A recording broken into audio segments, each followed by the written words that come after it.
Buenos días. Buenos días, Ivonne. Estaba tratando de entrar y me decía que el host tiene otro meeting in progress. No sé qué pasaba. Hola, buenos días. Pero bueno, ya estoy aquí.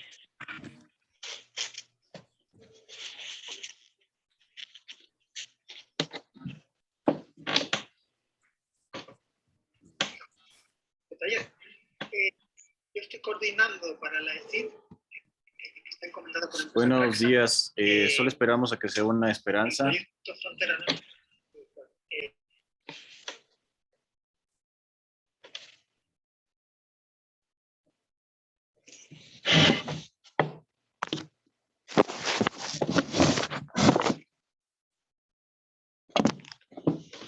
David, pon mute en tu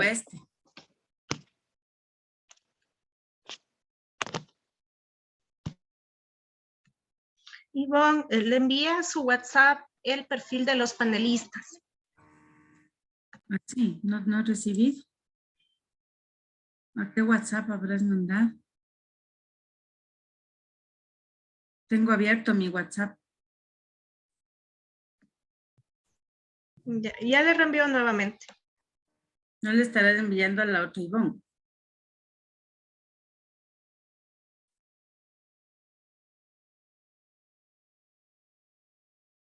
Buenos días, Luciana. Hola, buenos días, ¿cómo están? Perdonen que llegué sobre la hora, pero aquí estoy, todo técnicamente correcto. Ok, ya ahorita ya está abierta la sala del Zoom, solo esperamos a Esperanza y ya empezamos la transmisión. Ivonne, cuando aparezca el logo de transmitiendo en Facebook, ya puedes comenzar. Vale, gracias, Iván. Y a los espectadores que ya están unidos, en unos momentos más comenzamos. Gracias.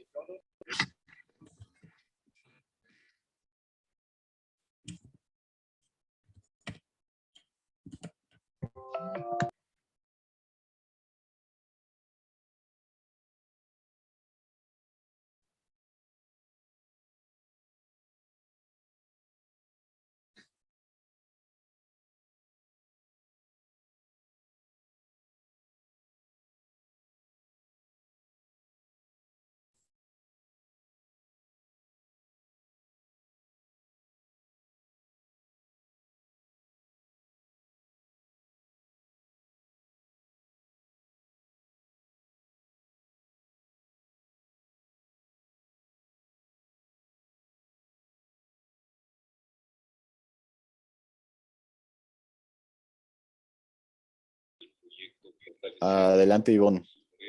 Puedes comenzar. Muy buenas, gracias, Iván. No sé si puedes prender tu cámara. Ay, perdón. Muy buenos días con todas, con todos. No sé si Esperanza Martínez ya está conectada, no la veo. Pero podemos iniciar saludando y así esperamos que se conecte. Este es el tercer foro que se realiza durante esta semana, un foro organizado por Acción Ecológica y gracias a quienes han aceptado participar en cada uno de ellos.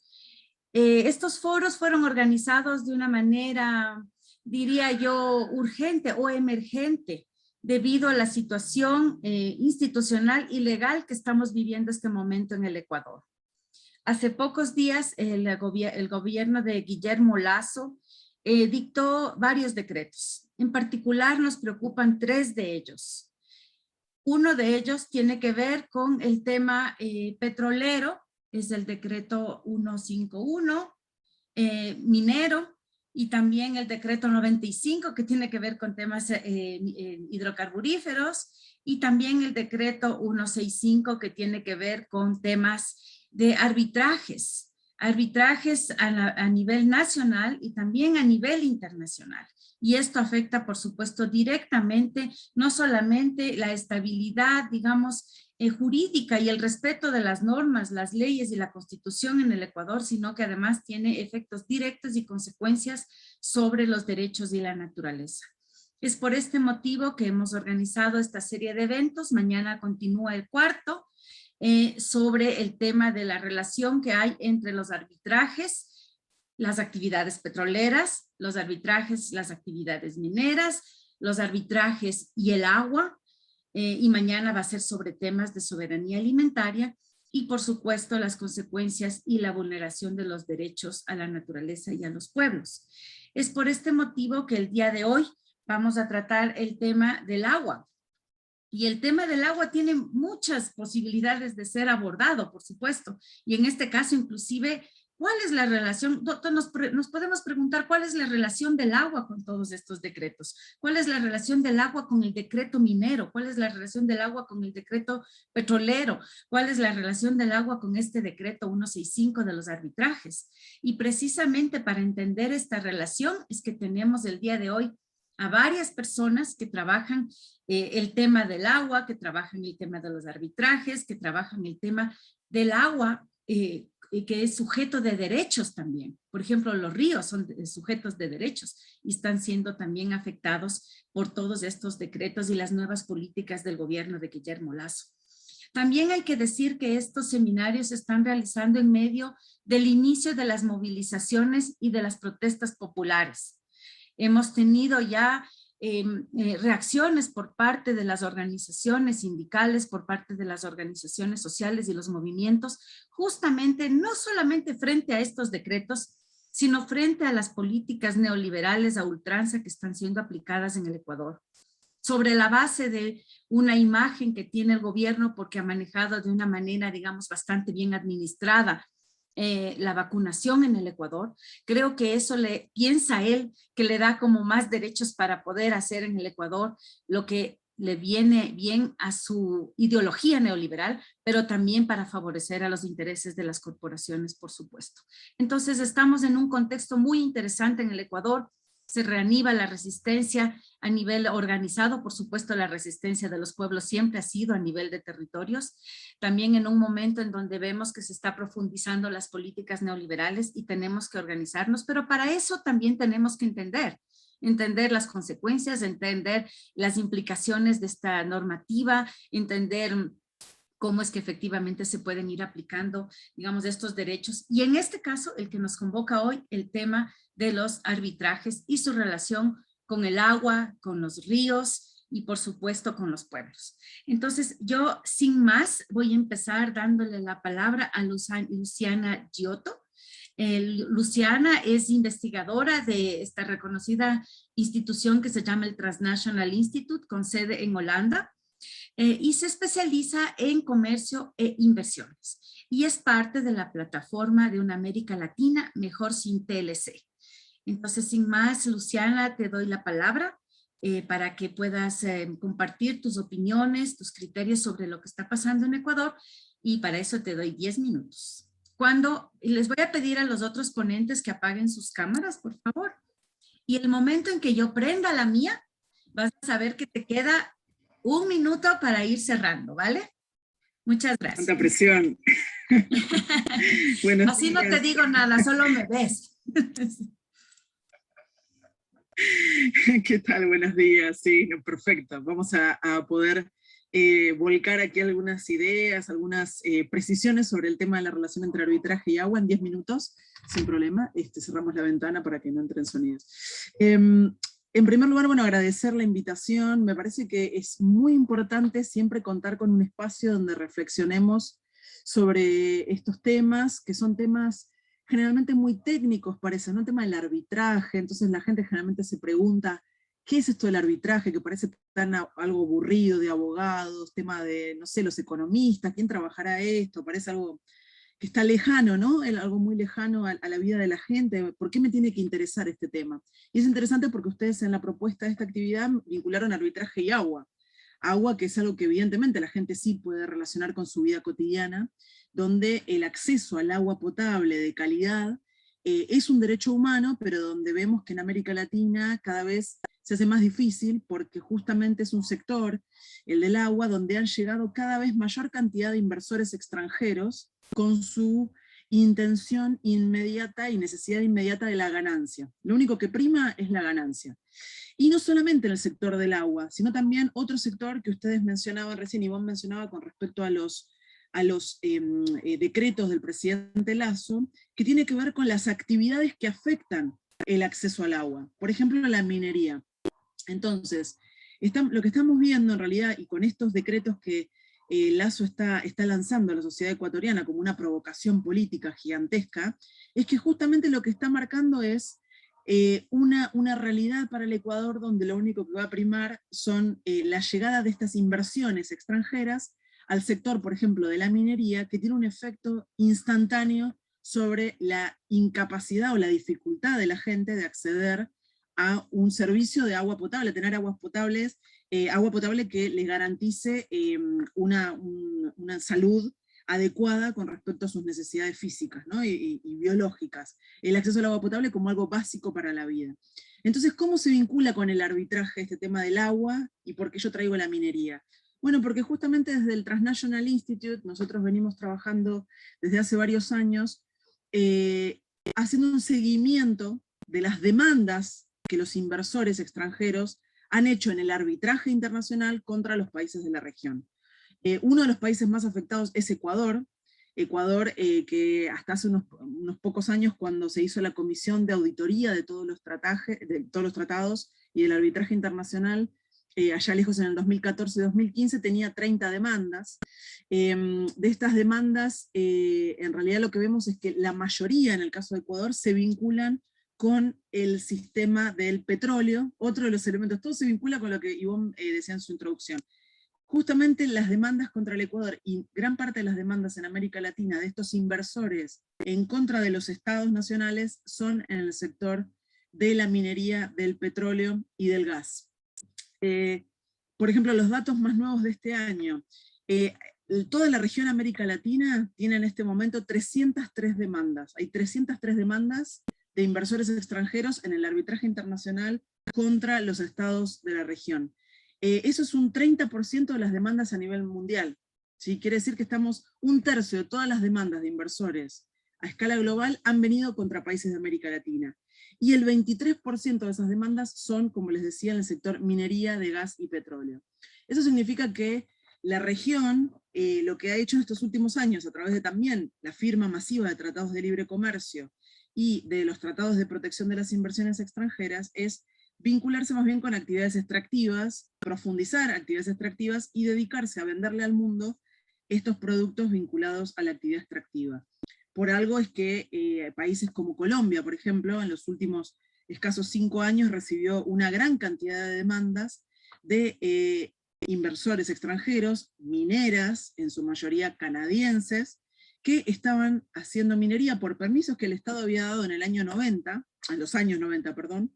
El Estado colombiano les había dado permiso para explotar el oro con esta técnica de minería a cielo abierto en la zona de los que se conoce como los páramos de Santurbán, que es una región montañosa que tiene una enorme cantidad de reserva de agua potable. Más o menos más de 1 millón de personas en Colombia dependen de esa fuente de agua.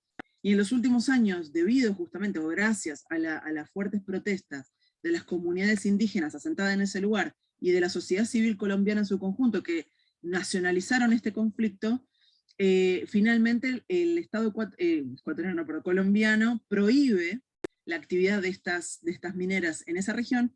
¿Y cuál es la respuesta de las mineras canadienses? Llevar a Colombia a los centros arbitrales como el CIADI, o como otros centros arbitrales, porque desgraciadamente han proliferado los centros arbitrales, y de esa manera lo que hicieron estos inversores fue poner en cuestión una acción regulatoria del Estado colombiano cuyo objetivo era salvaguardar la salud de la población y el acceso al agua potable, o sea, el derecho al acceso al agua potable y con eso al agua saludable, ¿no? Entonces lo que nos encontramos es que en los últimos años este tipo de casos se ha reproducido, han aparecido cada vez más casos, no solo en Colombia, también en Perú hay muchos casos vinculados a la minería y al medio ambiente sano, y lo que estamos viendo justamente es que los estados, a su vez, mientras reciben estas demandas, también firman estos tratados comerciales, estos tratados internacionales que restringen su capacidad regulatoria. Entonces uno dice, bueno, acá tenemos un problema, ¿no? Porque mientras los estados toman compromisos internacionales en la transición energética, en una transición más sana, en el desarrollo sustentable, ¿no? En conceptos muy grandilocuentes, muy fuertes, por otro lado, firman tratados comerciales que fomentan especialmente las actividades extractivas, y una vez que fomenta la actividad extractiva que genera enormes perjuicios ambientales, y en este caso, por ejemplo, sobre el acceso al agua potable, los inversores tienen la capacidad de demandar al Estado, y con eso restringir cada vez más esa capacidad regulatoria del Estado. Entonces, imagínense, cada vez se hace más difícil para los estados de la región intentar llegar a aplicar algo de conceptos como trabajo decente, como desarrollo sustentable, como transición justa, o transición, ni hablar de agroecología, ni hablar de conceptos que están pensando en una transición postcapitalista. Acá, digamos, simplemente conceptos básicos del progresismo global. Estos tratados restringen la capacidad de los estados de actuar. Y otra cuestión que restringe es que una vez que los inversores demandan a los estados, nos encontramos con que en América Latina el 62% de las demandas, ¿sí? O sea, casi más cerca de 70% de las demandas, las ganaron los inversores. Los inversores ganan la mayor parte de las demandas que presentan contra los estados. Y eso significó, hasta ahora, el desembolso de 32.000 millones de dólares. Imagínense 32.000 millones de dólares de los estados latinoamericanos para pagarle a los inversores, cuando muchas veces esas inversiones ni siquiera son inversiones reales, son simplemente adelantos de dinero, son especulaciones de muchos casos de los supuestos inversores, pero que en realidad están especulando con acciones del Estado. España hoy está sufriendo una enorme cantidad de demandas en su intento de transición energética, y cómo los inversores, incluso inversores propios de europeos, especularon en España con esta cuestión de saber que estaban estos tratados, y que España iba a cambiar su normativa con respecto a los subsidios que recibían en el sector de la transición energética, y entonces invierten antes de que el Estado cambie de regulación, y con eso poder acceder al arbitraje internacional. Entonces, en definitiva, lo que nosotros vemos es que la entrada nuevamente de Ecuador al CIADI es no solo un error, digamos, en términos de un error político, un error en términos de los efectos que va a tener, sino que además es inconstitucional. Es inconstitucional porque el Ecuador tiene en su constitución del 2008, tiene un artículo, que es el artículo 422, los invito a mirar el artículo 422, que es un artículo que está en los últimos años completamente en guerra, una guerra de reinterpretación de ese artículo, y ese artículo con claridad plantea la imposibilidad de que el Ecuador le dé arbitraje, capacidad de arbitraje a inversores extranjeros, y que esos inversores deben pasar por la justicia nacional. Entonces lo que nos encontramos acá es que en realidad estamos no frente a un problema, es un problema profundamente político, porque cuando cambia la correlación de fuerzas, las fuerzas más mercado centradas o más librecambistas, o que creen que para poder ser parte del mundo hay que entregar absolutamente todos los derechos, tratan de derribar con sus equipos de abogados cualquier derecho o cualquier restricción para que los inversionistas entren y salgan y hagan absolutamente lo que quieran. Por eso es que es tan importante que algún tema que parece como tan técnico sea tomado por las organizaciones. Es un tema que en el Ecuador, vuelvo a decir, no es nuevo. Ecuador fue el único país del mundo que hizo esta comisión de auditoría, donde se mostró cómo se entró incluso de manera fraudulenta al CIADI. Los invito también a leer el reporte ejecutivo de la Comisión de Auditoría Integral de los Tratados de Inversión y del Sistema de Arbitraje en el Ecuador, que es un documento único en escala global, y que tiene que ser reivindicado. De hecho, desde las organizaciones sociales en América Latina se plantea como una de las salidas al sistema de arbitraje la realización de estas auditorías, porque ¿cuántos datos reales tenemos? ¿Cuáles han sido los efectos reales de estos tratados? ¿Quién sabe realmente cómo ha afectado a comunidades, cómo ha afectado a las mujeres, cómo ha afectado a los campesinos, indígenas? En realidad esa información no está, hay que construirla, es necesario contar con esa información. Llevamos 30 años de tratados de libre comercio y 30 años de tratados de inversión. Entonces, para ir cerrando, Ivonne, que ya te veo, lo importante es poder articular campañas, poder generar espacios de discusión y de acción con respecto a lo que parece ser una estrategia completamente entreguista del actual gobierno ecuatoriano, y es una estrategia además, como planteaba, profundamente inconstitucional y que tiene que ser discutida en todos los niveles, tanto técnicos, académicos, como sociales. Cierro ahí entonces, Ivonne, muchas gracias. Muchas gracias, Luciana, súper claro y muy sintético, efectivamente, como tú dices, cuando te refieres a que los estados deben pagar, o que han pagado 32,000 millones de dólares, los estados somos nosotros. Es decir, todos los latinoamericanos hemos tenido que pagar en nuestros respectivos estados a las empresas transnacionales.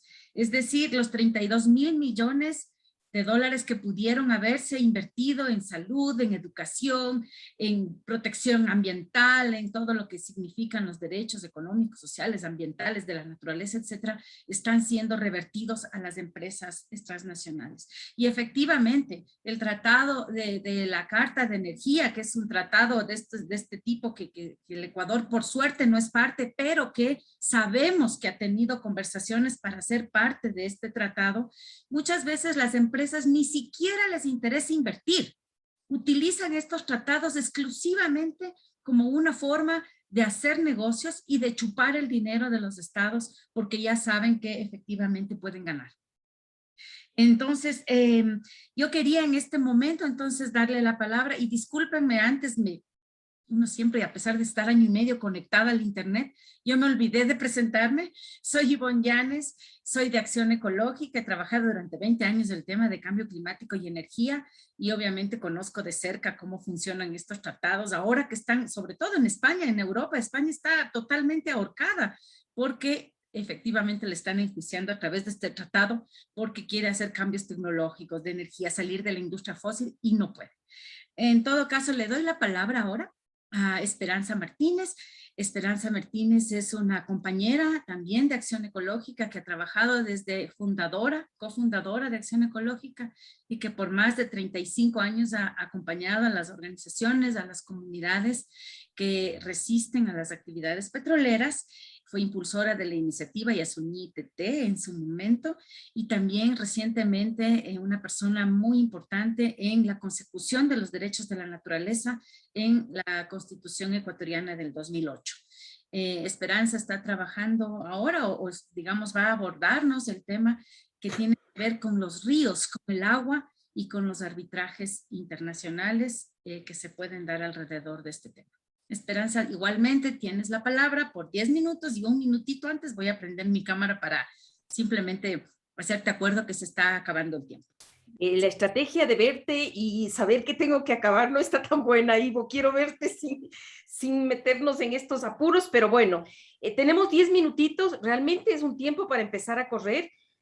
Yo quería empezar diciendo que estamos hablando del decreto 151, que promueve la minería, que promueve infraestructuras, que promueve actividades extractivas, y que, como lo voy a sustentar, provoca muchísimas afectaciones a los ríos, tanto porque aumenta la contaminación como porque en sus procesos de construcción de infraestructura provoca los desvíos de los ríos o la construcción de represas para poder sustentar estas actividades. Es decir, los ríos terminan siendo el afectado final, digamos, inicial de este tipo de proyectos. Y también tratar de topar que tienen que ver aquí los arbitrajes, que son estos recursos que han servido siempre para proteger inversiones, y que en el caso del Ecuador, entiendo que alguien va a topar esto específicamente, también estamos sometidos a estos procesos de arbitrajes, pero hay una particularidad en estos casos que afectan a los ríos. Hay de hecho un arbitraje que fue puesto en este caso por la empresa estatal,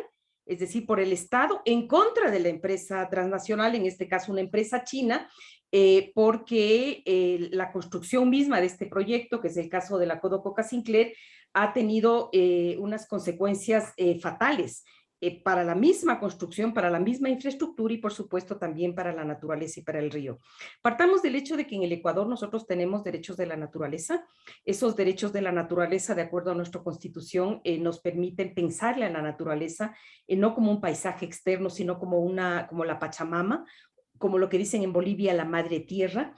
Y que de acuerdo a nuestra Constitución, cuando hay cualquier tipo de impacto, nosotros tenemos que tomar en cuenta que se afectan las personas, se afectan las comunidades y la naturaleza. Eso es lo que dice nuestro artículo 10 de la Constitución. Entonces, si nosotros vamos a pensarnos como parte de este proceso, ahí vamos a tener que descubrir o tenemos que como retomar algo que ha sido una visión de siempre, digamos, que es esta centralidad del río en el planeta. Nosotros vemos que los ríos no solo sostienen la vida, sino que conectan, comunican, sostienen los distintos ecosistemas en donde habitan tanto seres humanos como no humanos. Se dice que se mueven desde la montaña hasta el mar, construyen las orillas, esos árboles que están en las orillas van a respirar, van a crear nubes, van a llover, por eso ahora se habla de ríos voladores. Entonces nosotros tenemos un fluir en el caso de los ríos que va en todas las direcciones, longitudinal, horizontal, vertical. Ahora, el tema de verle a este río como sujeto de derechos, considerando que los tenemos en la Constitución de ecuatoriana, nos obliga a hablar de la justicia como fin y del derecho como herramienta.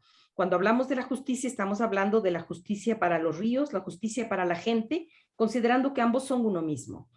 Nosotros tenemos en el caso del Ecuador varios derechos constitucionales que hablan de la naturaleza. Tenemos sentencias como la de Vilcabamba, la de Pilatúa, tenemos recientemente una sentencia de la que voy a hablar después de la Corte Constitucional que habla específicamente del desvío de los ríos. Tenemos en la Constitución el derecho al agua, prohibiciones, restricciones. Tenemos la Ley de Recursos Hídricos cuyas reformas están en plena discusión y con todos estos recursos se ha venido, digamos, intentando frenar aquellos proyectos que afectan el agua desde sus orígenes, en las fuentes de agua, pero también en todo su fluir, ¿no? Decir que uno de los elementos más importantes que se aprobó en la Constitución en relación a este mixto del río, que es naturaleza y al mismo tiempo son comunidades, es el haber establecido una clara prelación en los usos del agua, porque si somos agua, vivimos del agua, dependemos para el consumo humano y ese es el primer nivel de la prelación, ese es lo prioritario para todas estas fuentes de agua. Tenemos el riego que garantiza la soberanía alimentaria y eso está en un segundo nivel de prelación. Tenemos el caudal ecológico, que es lo que permite al río seguir fluyendo y manteniendo todas estas relaciones que incluyen la orilla, que incluyen los microorganismos, que incluyen los peces y que incluyen la vida de las comunidades. Y tenemos como último nivel, es decir, el último punto en la prelación son las actividades productivas. En relación a pensarle al agua como un sujeto, hay dos precedentes muy importantes que nos dan pistas muy interesantes para poder abordar este tema de cómo enfrentar estas causas de siempre que son las defensas del río. O sea, no es que estamos empezando, la historia de la humanidad ha sido una historia ligada a los ríos, pero estas nuevas amenazas y estos nuevos derechos que tenemos para enfrentar estas nuevas amenazas. Un primer caso es un caso es muy bonito, es un caso de una reparación histórica a un río en un pueblo en Nueva Zelanda que por primera vez permite definir al río, o sea, ¿qué es lo que es el río? Normalmente sabemos más lo que no es. Mucha gente, en las ciencias más tradicionales, digamos, uno piensa que el río es un canal de agua que uno puede encementarle y así lo puede proteger. Y sabemos que eso no es el río. Tampoco es un solo ecosistema, porque el río es un tema muy complejo. Uno no sabe hasta dónde llega. Los pequeños afluentes del agua que corre por las montañas son o no son parte del río. Los bosques que respiran, dan nubes y hacen que llueva son o no son parte del río. Las cascadas, las lagunas. Entonces, en esta sentencia se hace una definición muy interesante de lo que es el río, y después y en un documento súper grande en donde ellos han entrevistado a niños, ancianos, han visto el tema de los peces, el tema de los animales que ocasionalmente entran al río, hacen un informe que es como muy interesante para poder entender de qué hablamos cuando hablamos del río. Ellos dicen, el río es una unidad indivisible, sagrada, que va desde la montaña hasta el mar. Dicen, yo soy el río soy yo, lo que significa que si alguien abusa o perjudica al río, debería enfrentarse a la ley. Esto implica que cuando se enfrenta a la ley, que no hay diferencia entre perjudicar a la tribu, en este caso a los maoríes, ellos se autodefinen como tribu, o perjudicar al río, porque ellos dicen ambos son uno y es el mismo. Ahora, después de esta sentencia, han habido muchísimas otras sentencias inspiradas sobre todo por una que retoma esta sentencia de Nueva Zelanda, del caso Wanganui, que es la del caso del río Atrato. Tal vez es hasta más conocida, tal vez es, digamos, tiene muchos más problemas en los que no quiero ahondar, pero sí quiero decir que desató la idea de nombrar como persona al río como mecanismo de protección, y ahora hay centenares de casos en donde se reconoce que el río es sujeto de derechos. Este proceso de definir que es sujeto de derechos implica que es sujeto de protección, y esto es lo que se está utilizando no solo en Colombia, en Nueva Zelanda, sino en muchísimos países.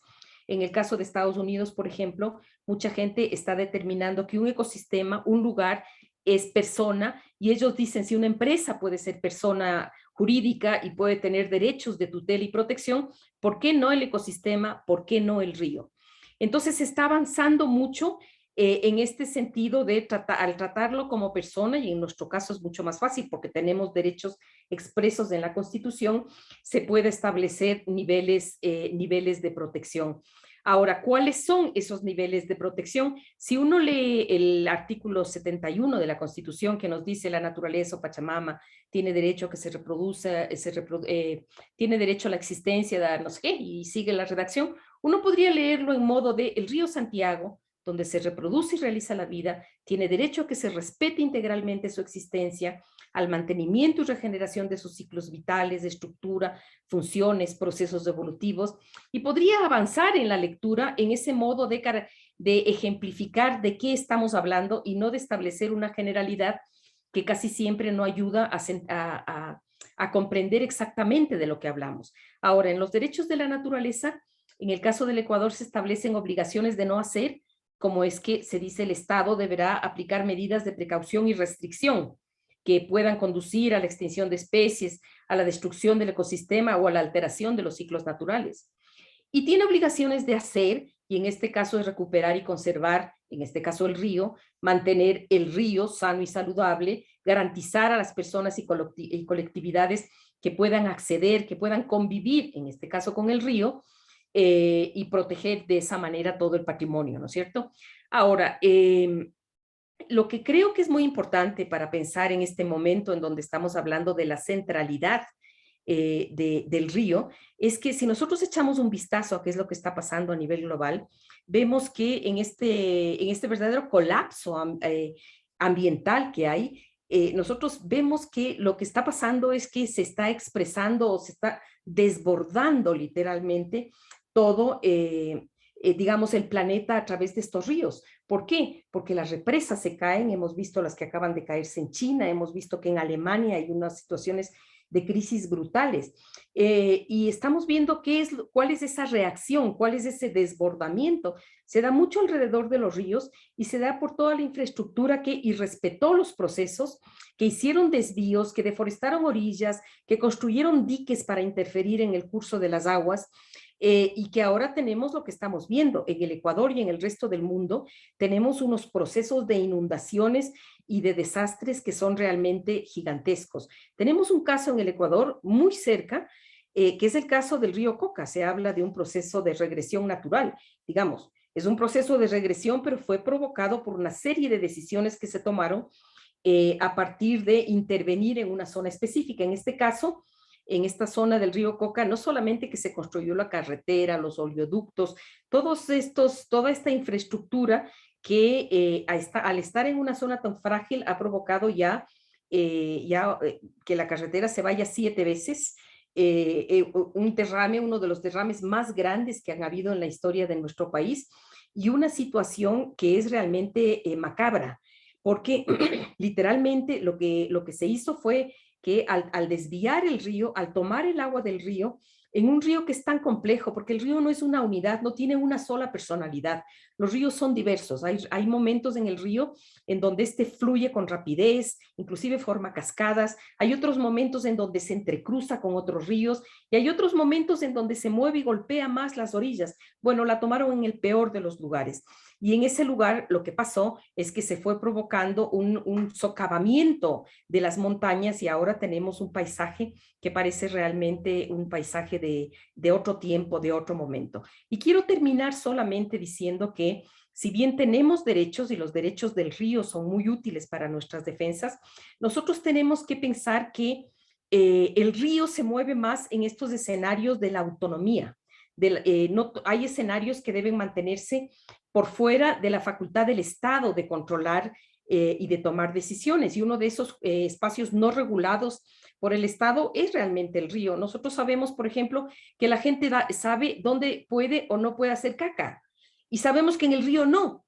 Pero lo primero que hace el Estado al momento con el argumento de ofrecer el saneamiento es lanzar toda esa caca directamente al río. Y tramita permisos y se argumenta que lo que estamos haciendo es velando por los derechos de las ciudades. Lo mismo ocurre con el desvío del río. La gente es muy cuidadosa y sabe que en la mitad del río no va a echar un montón de cemento. La gente sabe que el caudal del río hay que protegerlo. Por esto, una última decisión que acaba de tomarse en el Ecuador es un caso que es el 3217-IN, se tomó el 9 de junio del 2021, cuando se analizaba el reglamento ambiental para actividades mineras, ha hecho jurisprudencia en relación al desvío del río. Y lo que dice la sentencia es que si bien con el derecho ambiental el Estado se permite dar o no dar permisos, normalmente da permisos por encima de la ley, pero en todo caso el recurso está el dar permiso. Ahora lo que se dice en esta sentencia es que hay una cosa que sí es competencia y materia totalmente constitucional, y es justamente el caudal ecológico. Entonces ahora el caudal ecológico se convierte, el probar el caudal ecológico, el argumentar el caudal ecológico, se convierte por jurisprudencia en un hecho por el cual podemos proteger estos ríos que van a estar profundamente amenazados si es que con el decreto 151 se permite lo que se quiere permitir, que es expandir las actividades mineras en todo el territorio nacional y construir obras de infraestructura, sobre todo de agua, porque la minería necesita agua y la minería necesita energía. Nos vamos a enfrentar probablemente a arbitrajes porque se va a proteger las inversiones, pero ni siquiera los arbitrajes, cuando el Estado es el que los ponga, va a poder permitir solucionar lo que está pasando ya. Y es que esas infraestructuras gigantescas no solo destruyen los ríos, sino que se autodestruyen. Es decir, en el mundo entero, estas megas infraestructuras están empezando a desbaratarse. Muchas gracias, Ivo. Gracias, Esperanza. Muy, muy interesante, sobre todo muy pensado en función del río como sujeto, ¿no? O sea, esta idea de los ríos libres, digamos, porque el Estado, desde hace varios siglos, de hecho, los estados han querido como dominar al río, ¿no? Cuando el río en realidad tiene su propia vida y su propia manera, inclusive de rebelarse, ¿no? Yo recuerdo, quizás David más adelante nos va a contar, por ejemplo, cuando el río Dulcepamba, un río aquí en el Ecuador, o sea, el propio río, su protesta era acabar con la maquinaria y seguir su curso, ¿no? Entonces, ahí está esta fortaleza de los ríos de intentar ejercer su propio derecho a ser libre. Entonces, yo le voy a dar la palabra ahora a Alex Zapata, que ya está ascendido a panelista. Alex Zapata es profesor universitario, es abogado PhD, está vinculado al Foro de Recursos Hídricos y es docente de la Universidad Central del Ecuador. Alex, te doy la palabra y de la misma manera tienes 10 minutitos. Les voy a dar más adelante a todos la posibilidad de nuevamente aportar e ir contribuyendo al debate que estamos en este momento sobre el tema del agua, de los ríos, de los arbitrajes y de los decretos que el presidente ha dictado en las últimas semanas. Entonces, sin más, Alex, te doy la palabra. Buenos días. Gracias por participar. No, gracias, Ivonne, gracias por el espacio a Acción Ecológica, muchas gracias. Ivonne, te voy a rogar, yo no te voy a ver a ti porque voy a aprender, armé unas láminas, entonces tampoco las voy a presentar, simplemente voy a estar mirando las láminas, no te voy a ver a ti, así que cuando esté cerca de los 10 minutos me jalas las orejas porque no te voy a ver. Bien, entonces, bueno, igual que Esperanza quería iniciar este diálogo haciendo referencia al decreto ejecutivo 151, ¿no? En tanto que este viene a ser el eslabón más alto en la consolidación de una política estatal que condiciona el financiamiento público a la renta del subsuelo. Quería enfatizar que no se trata de una política gubernamental, ¿no?, en la lectura mía, sino tal vez de una política estatal. De hecho, el inicio de este ciclo de políticas por incorporar al Estado en la mega minería hace parte del debate de la ley de minería, ¿no?, en los años 2008 y 2009. Cambian las concepciones en cuanto a las modalidades de esta integración, con más o menos regulaciones y controles del Estado, con más o menos participación del Estado en la renta minera. Junto a la política minera, la política petrolera y aquella orientada a favorecer la agroindustria, dan cuenta de una política que se ha mantenido constante a lo largo del tiempo, la alianza Estado-Capital, para asegurar una renta estatal de la explotación de recursos naturales sobre la base de la depredación de la naturaleza. Es en ese contexto que debe ser entendido el retorno del Ecuador al CIADI, ¿no es cierto? Por lo demás, no es coincidencia que ese retorno se dé de la mano de quien ha sido embajadora del Ecuador en los Estados Unidos en casi todos los gobiernos que se han turnado desde fines de los años 90 hasta la actualidad. Para el gran empresariado, el retorno del Ecuador al CIADI ha sido noticia para celebrar, ¿no es cierto? En tanto que ahora sí, dicen, se asegura un clima atractivo para recibir las inversiones extranjeras, dotando de seguridad jurídica a dichas inversiones. Quiero pasar a hacer una referencia muy puntual a lo que sería el modelo de gestión pública de las aguas, ¿no es cierto?, en este contexto de adecuarse al modelo rentista, de este Estado rentista.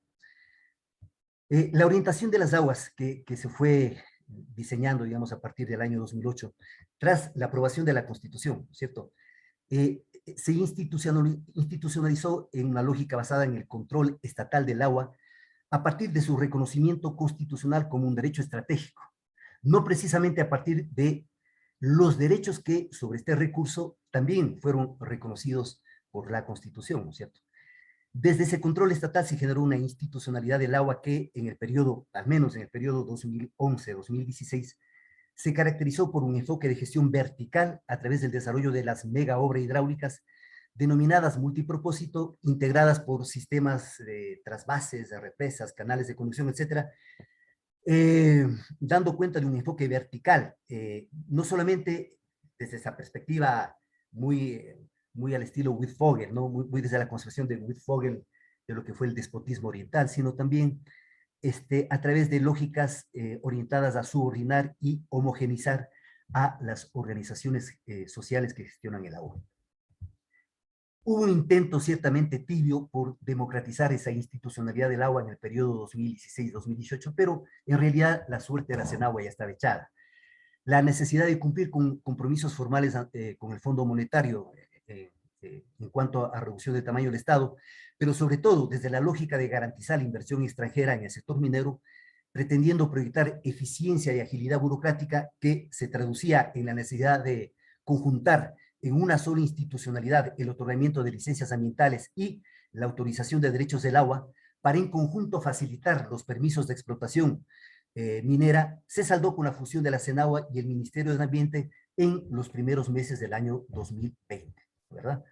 Para dimensionar lo que eso representa, téngase presente que gran parte de los proyectos mineros en operación o previstos tienen como espacio de incidencia las cabeceras de las cuencas hidrográficas, que en última instancia son las que sostienen el abastecimiento de agua de ciudades, poblaciones, así como de los caudales destinados al riego para la agricultura.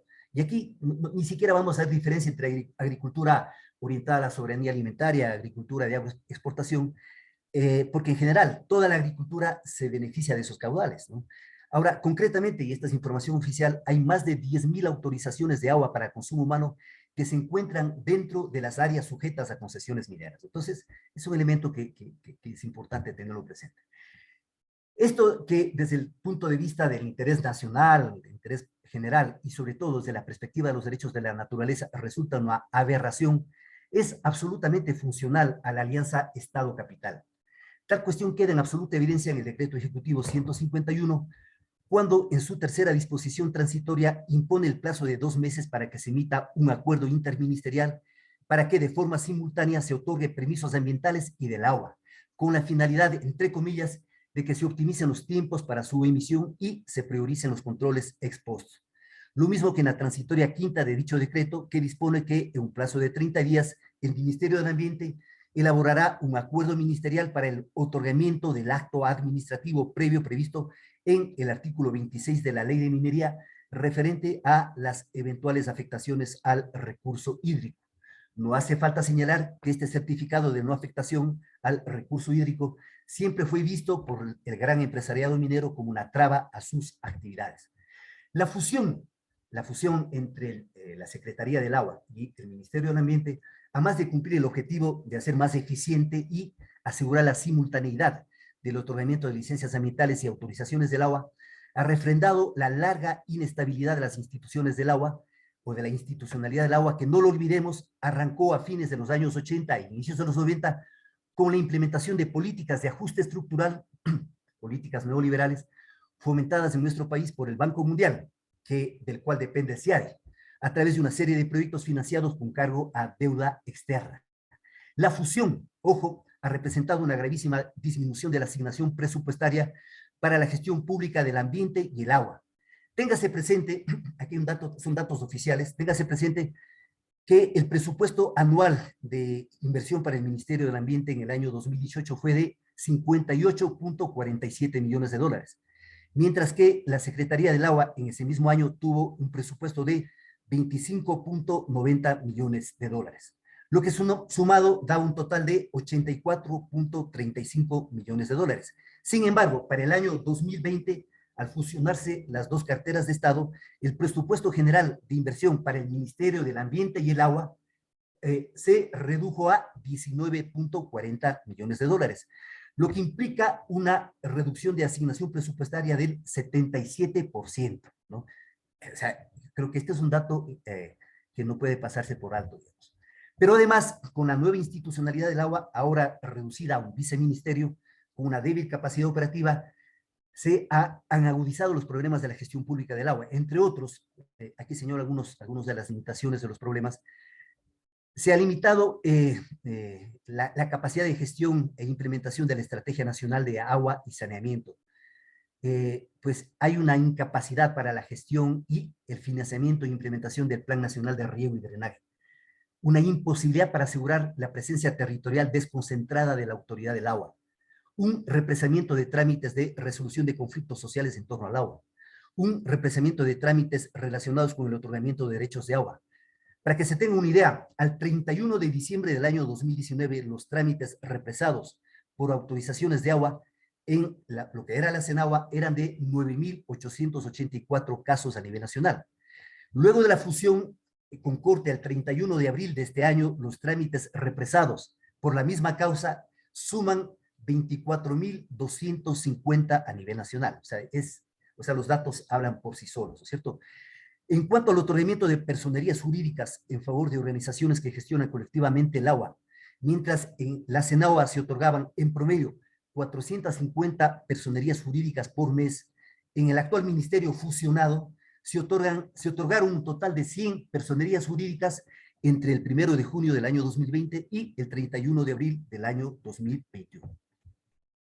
A partir de lo señalado, no podemos menos que preguntarnos sobre cuán ético es anteponer el interés de las corporaciones mineras transnacionales por delante de los derechos de la población ecuatoriana a contar con el agua indispensable para garantizar la salud y la vida, así como para producir los alimentos que consumimos todos. Queda claro que ante la disyuntiva de garantizar los derechos de la naturaleza y del agua como parte constitutiva e integrante de la misma, o garantizar los intereses de las corporaciones mineras, la apuesta del gobierno y el Estado van por el lado de las corporaciones mineras. Ante la disyuntiva de que se garantice el abastecimiento seguro de agua a ciudades, poblaciones y unidades de producción agrícola, ¿no? O, por otro lado, que se garantice la renta minera. Está clara la apuesta, no solo de este gobierno, es la apuesta histórica del Estado. De allí que no sea arbitrario ni voluntario concluir que el retorno del Ecuador al CIADI, ciertamente, y como celebra el Gran Capital, es garantía de seguridad jurídica para las inversiones, pero claro, al mismo tiempo, garantía de inseguridad hídrica para ciudades, poblaciones y para la agricultura. Muchas gracias. Muchísimas gracias, Alex, también porque fuiste muy acotado al tiempo. Efectivamente, ahora inclusive el MAE ya no solamente es de agua, sino que hasta habla de transición ecológica, ¿no? O sea, hay que, digamos ahora el MAE, ¿cuál será el concepto de transición en este escenario que tú has puesto bien grave del Ministerio del Ambiente, sin presupuesto, que antepone a los intereses corporativos, etcétera? He estado presente en varios casos, en varios juicios, digamos, en donde el Ministerio del Ambiente muchas veces parece que fuese testigo o que fuese representante de las empresas. Impresionante. Bueno, le voy a dar la palabra ahora a David Reyes. David Reyes es miembro de Acción Ecológica, él es coordinador de la campaña en defensa del agua, ha seguido durante muchos tiempos el tema de las represas hidroeléctricas, de los trasvases, de todos estos proyectos que lo que han buscado es justamente apresar a los ríos, afectando no solamente al río en sí mismo como una entidad con derechos, sino también a los pueblos y a las comunidades que viven y han cuidado los ríos. Entonces, David, yo te doy la palabra y igualmente tienes 10 minutitos y después también vas a poder completar en la segunda. Muchas gracias. Bueno, muchas gracias. Buenos días a todos y a todas. Yo quería hacer a las fechas y a los decretos que se han venido dando desde junio hasta agosto, lo que ya vienen y hablaron, ¿no? O sea, cómo el Ecuador, por ejemplo, comienza ingresando al CIADI, que es el Centro de Arreglo de las Diferencias relativas a inversiones entre el Estado y otros estados o con las empresas. Entonces, el Ecuador regresa al CIADI en este julio del 2021, cuando entre los años 2002 y 2008, el CIADI estuvo en 14 demandas que era del Estado, ¿no? Que tiene que ver con aeropuertos, petróleos, de energía y tecnológicos. De ese total de demandas, dice que el 50% ha sido a favor del Ecuador o ha sido retiradas antes de tener una sentencia en firme. Y el otro 50% se ha castigado al país con importantes multas por considerar que el Ecuador ha incumplido con sus contratos. Entonces, ese es un aspecto que hay que tomar en cuenta, ¿no?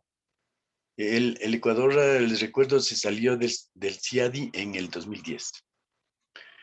El otro punto de tomar en cuenta es la propuesta de producir, o sea, cerca de 1 millón de barriles diarios de petróleo, lo que va a representar, o sea, un impacto tremendo para todo lo que es el agua, los ríos y toda la biodiversidad. Pero ya nosotros ya metiéndoles el decreto 151 que tiene que ver con la minería, creo que es fundamental, ya se ha tratado, se han dicho, pero sí es necesario retomar. Por ejemplo, el día de ayer se trató con bastante profundidad este decreto, pero vamos a rescatar algunos aspectos. O sea, lo que se mencionaba es que constituye una hoja de ruta para la implementación del plan de acción para el sector minero en los próximos 100 días. Porque en todo el tiempo que están hablando en este proyecto hablan de 100 días, 90 días, 3 meses, que parece que esa es su propuesta.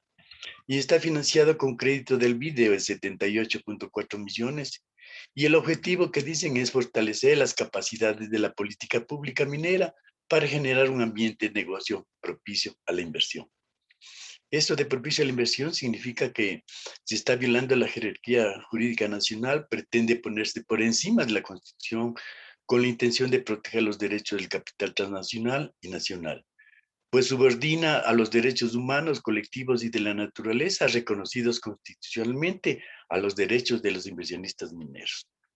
El plan hace referencia, por ejemplo, con respecto a los derechos mineros existentes, respaldados por los tratados de inversión y los tratados de libre comercio que contemplan demandas contra el Estado en tribunales de arbitrajes internacionales. como el CIADI que decimos, ¿no? O también se va a exigir el despliegue de fuerzas represivas contra la población en nombre de proteger los intereses mineros.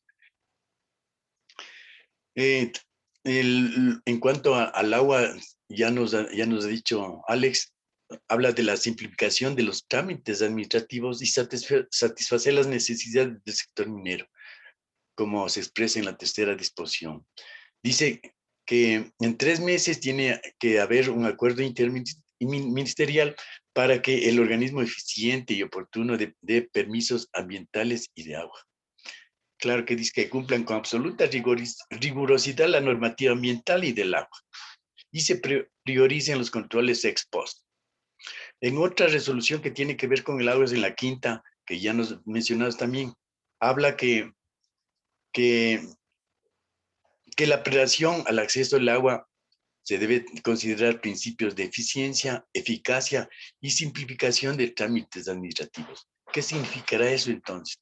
Ya nos han dicho de lo que representa la prioridad o la prelación que tiene que ver el agua. Entonces, ya no sirve. En la Constitución y la ley nos está diciendo las prioridades que son primero agua para el consumo humano, para río, para la soberanía alimentaria, caudal ecológico y luego para otras actividades. Pero aquí van a priorizar la eficiencia y la eficacia, que es un punto bien crítico, ¿no?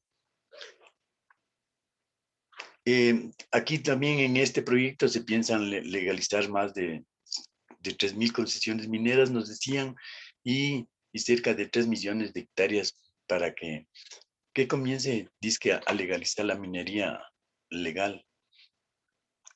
Se crea condiciones para operación de proyectos mineros estratégicos y de segunda generación a través de disponer del Ministerio de Energía y Recursos Naturales No Renovables, asegurando una gestión oportuna de este sector, dice.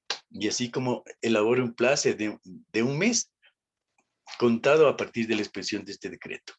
Por ejemplo, aquí, en el caso minero Mirador, que es en la Amazonía, donde se está realizando la construcción de relaveras, o sea, que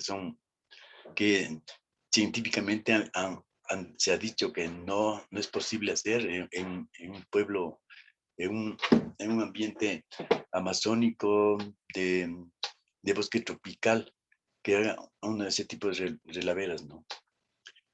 Por lo que representaría, en caso que hay accidentes, un derrame de desechos tóxicos que afectaría a todas las comunidades ribereñas y al agua y a los ríos del Ecuador, Perú y Brasil. Luego, ya en el 18 de agosto del 2021, a través de un decreto presidencial, que el presidente Lasso, argumentando de que no ha habido un reglamento a la ley de arbitraje y mediación, emite este decreto, ¿no? Un decreto que de los 20 artículos que tiene, los 15 habla de arbitraje, 3 de mediación, 1 habla de los centros de mediación y otro sobre medios alternativos. De las disposiciones, asimismo, hemos visto que los que son críticos, por ejemplo, se trata de una norma diseñada para otorgar a los inversionistas extranjeros la capacidad de demandar al Estado y las entidades del sector público en tribunales de arbitraje con sedes en el extranjero o en territorio ecuatoriano, imponiendo sobre el sistema judicial ecuatoriano las reglas de los tribunales internacionales de arbitraje como el CIADI y otros. Ya se ha dicho, desconociendo lo que es el artículo 42, que señala que no se podrá celebrar tratados o instrumentos internacionales en los que el Estado ecuatoriano ceda jurisdicción soberana a instancias de arbitraje internacional en controversias contractuales o de índole comercial entre el Estado y personas naturales o jurídicas privadas. Aquí es una clara violación a la Constitución cuando se habla de que van a llevarse a instancias internacionales. Este decreto presenta otros aspectos preocupantes. Por ejemplo, las entidades del sector público tienen posibilidades limitadas para imponer una acción de nulidad de un laudo arbitral, pues se amenaza con sanción si el ejercicio de este derecho puede entenderse como un abuso de este. A la vez se plantea la mediación como un chantaje que permite asegurar que el Estado y sus instancias acepten un laudo y negocien el pago, con base en un análisis de costo-beneficio. También se señala que prevalece el laudo arbitral cuando exista duda en los casos en que se pida la nulidad de los laudos arbitrales, aun cuando estas acciones estén motivadas de proteger derechos humanos y colectivos.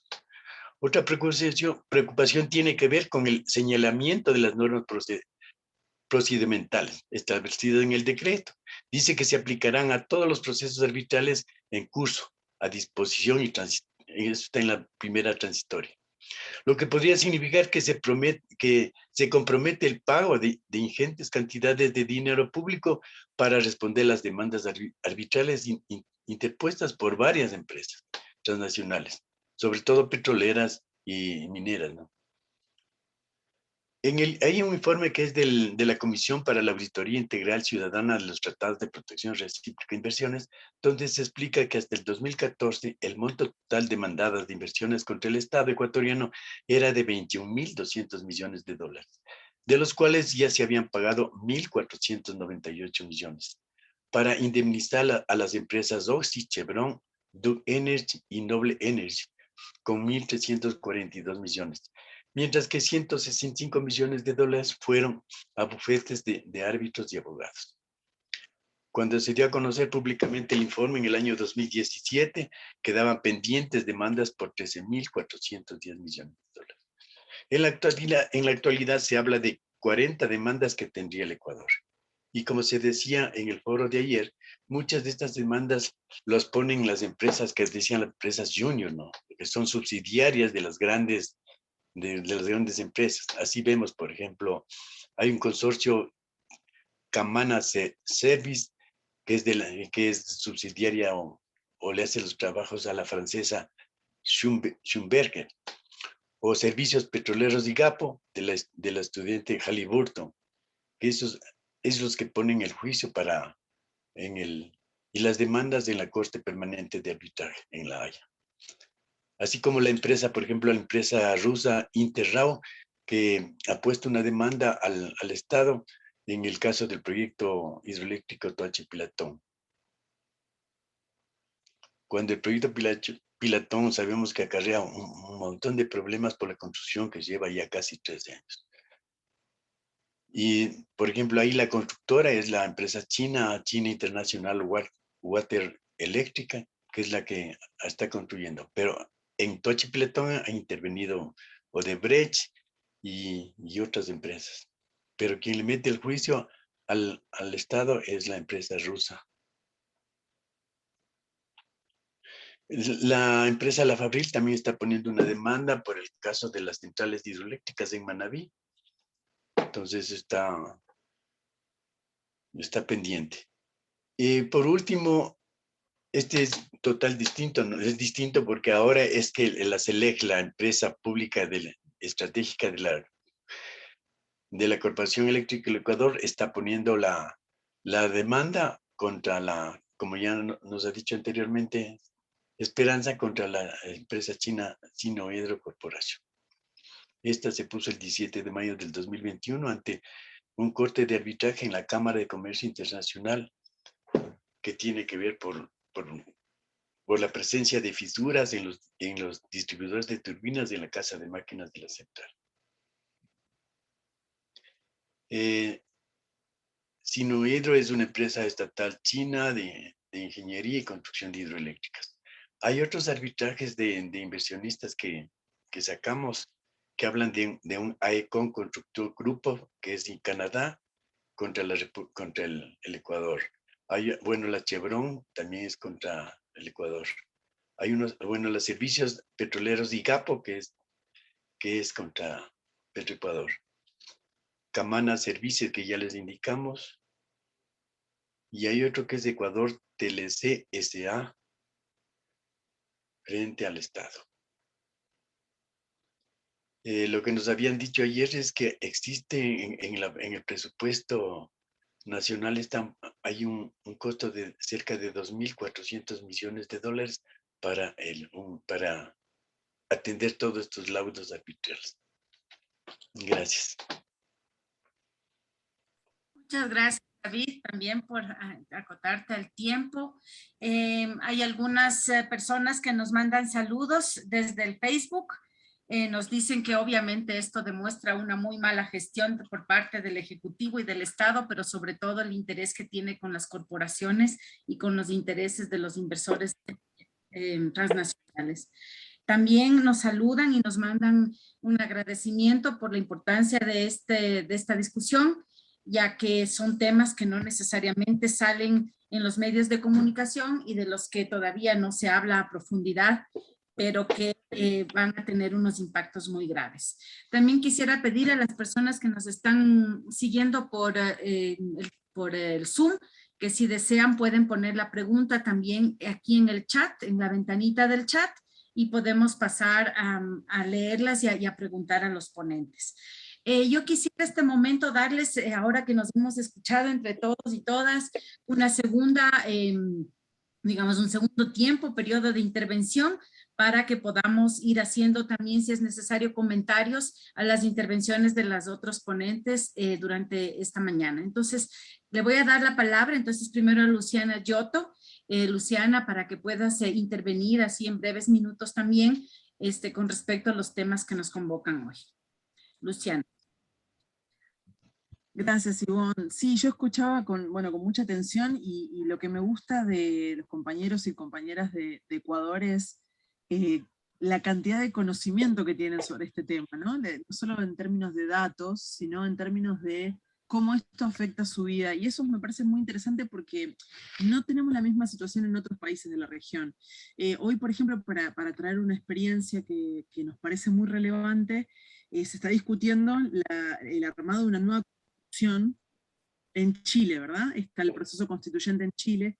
Y qué interesante es poder dialogar, o poder hacer dialogar, o que generan estos meses, de hacer dialogar la experiencia de Ecuador, con respecto a todo lo que David, por ejemplo, recién mencionaba, ¿no? Los efectos que han tenido estas demandas, cómo fue el proceso de Oxy, Chevron, o sea, procesos gigantescos que el Ecuador ha sufrido enormemente, y cómo podemos ayudar a los compañeros y compañeras de Chile para que puedan justamente en su proceso constitucional también tener algo de esa experiencia ecuatoriana para volcar en su nueva constitución, ¿no? Entonces, me parecía que en ese sentido en América Latina estamos muy atrasados con respecto a poder trabajar, salvo estos casos como el caso de ustedes, que siempre es muy interesante, sin duda por el de discusión política fuertísima que tuvieron en torno también al proceso de la Constitución y cómo poder trasladar eso a otras experiencias, ¿no?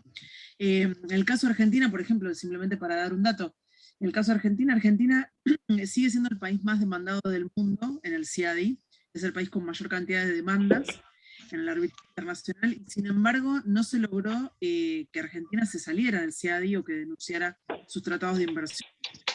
Entonces, también tiene que ver con los procesos políticos nacionales, los tiempos nacionales, y bueno, y las dirigencias progresistas que evalúan o no evalúan qué es más importante, si la negociación de la deuda externa o, por ejemplo, los derechos de la naturaleza, como mencionaba antes también Esperanza, ¿no?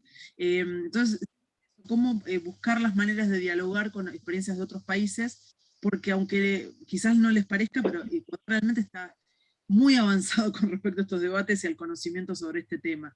Entonces, interesante en este momento poder intervenir en el debate con los compañeros de Chile, ¿no? Eso simplemente se me venía a la cabeza como pasos a seguir, qué serían las cosas que podemos hacer a futuro. Muchas gracias, Luciana. Sería de tejer puentes, ¿no? Digamos, bueno, ya hay, pero digamos a propósito de este tema en particular, para discutir con los compañeros de Chile que están en el proceso de construcción y también con los compañeros de Perú que están tan esperanzados en tener esta asamblea constituyente que no sabe hacia dónde vamos a ir. Le doy la palabra ahora a Esperanza, por favor. Bueno, a ver, yo estaba pensando, bueno, ¿para qué sirven los arbitrajes? Los arbitrajes se inventaron para proteger inversiones, y por más que nosotros seamos muy críticos a las inversiones, que siempre tienen esta lógica perversa de yo invierto, pero tengo que ganar el doble, porque si no, no es inversión. Y estemos en contra, las inversiones existen. Y entonces el Tribunal de Inversiones lo que hace es proteger inversiones. Lo que está clarísimo es que en esta lógica de inversiones, estas no pueden sacrificar ni derechos humanos ni derechos de la naturaleza, que en el caso, por lo menos ecuatoriano, y creo que en la discusión mundial están al mismo nivel. Es decir, no es que los unos son más prioritarios que los otros, porque ambos son interdependientes. Y justamente en este foro, cuando hablamos del río y del agua, es muy interesante ver que el río, de alguna manera, es en donde se refleja esa interdependencia, porque vivimos en, con, por y para el río, y porque el río es al mismo tiempo una parte de nosotros. Es como que me van a someter a arbitraje a mi sistema digestivo, o sea, eso es una locura. No puede ser pensado que hay un árbitro, que es una persona externa encargado de cumplir un reglamento que va a decidir sobre mi ser. Entonces, ahí queda muy claro que el arbitraje en ningún caso, y deberíamos desarrollar más argumentación, hacer más doctrina, digamos, enfrentando el hecho de que ningún arbitraje que protege inversiones puede asumir que tiene algún tipo de rol en temas que tienen que ver con derechos humanos, con derechos colectivos, con derechos de la naturaleza. Yo pienso que si es que hay alguien que tiene derecho a opinar sobre más bien sobre los efectos que están provocando los arbitrajes, son justamente las comunidades. Deberíamos pensar en construir esos escenarios que aún ahora son un poco alternativos, que son los tribunales de los pueblos, las comisiones de la verdad, para mirar cómo las inversiones están teniendo efecto sobre estos escenarios de naturaleza, de derechos humanos y de derechos colectivos, y cómo lo que prima en este tipo de relaciones es proteger las formas autónomas de manejar la vida y de manejar el territorio. Creo que es muy bello lo que dice Arturo Escobar, cuando dice que hay que trabajar sobre el lugar de la naturaleza y la naturaleza del lugar. Creo que esa puede ser una pista para poder enfrentar cómo desde la naturaleza, desde el río, desde la comunidad, podemos tener como respuestas y posicionamientos en relación a estas decisiones que se toman externamente para cuidar las inversiones de unos empresarios y de unos intereses económicos. Gracias, Esperanza. Le doy la palabra ahora a Alex. Muchas gracias. Bueno, primero me pareció un privilegio participar en un panel con las compañeras y con David, ¿no? O sea, se han vertido acá elementos realmente muy importantes. Luego, nada más, yo quería tal vez como plantear sobre el papel de la Corte Constitucional, ¿no? O sea, veo que la Corte, digamos, en algunos temas importantes, la Corte ha guardado silencio. Digamos, frente al, o incluso, digamos, tal vez una actitud ciertamente cómplice, frente al mismo tema del CIADI, ¿no?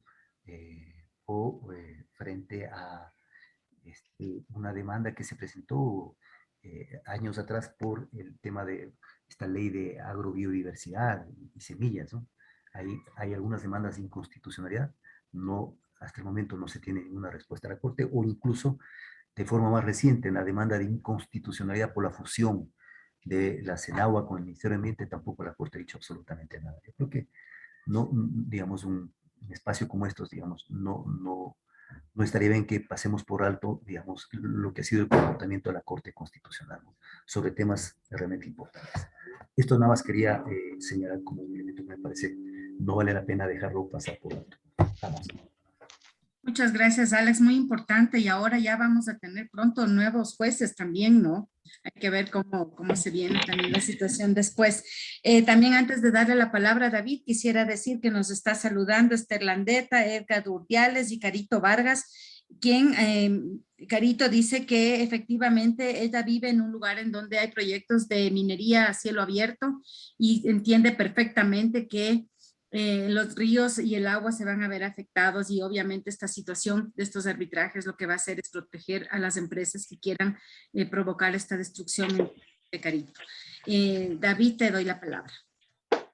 Bueno, yo tenía dos cosas. Una es cómo levantar esa confidencialidad que llaman en los arbitrajes. O sea, no sé por qué es confidencial.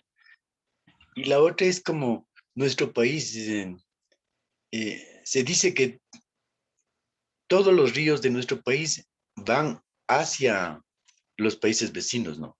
Nosotros no recibimos agua, por ejemplo, de Perú o de Colombia, todos van hacia allá.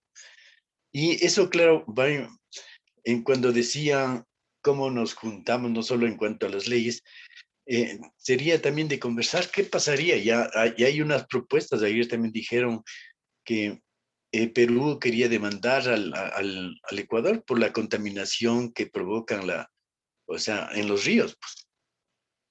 ¿O qué pasaría si estalla, cuando esté listo esa relavera ahí en el proyecto Mirador? O sea, va a haber una catástrofe y siempre va hacia los países vecinos, ¿no? Cuando no va al mar. Entonces, sí sería importante también como una interrelación por lo menos con los países que están vecinos y que nosotros somos los que salen el agua de nosotros hacia allá.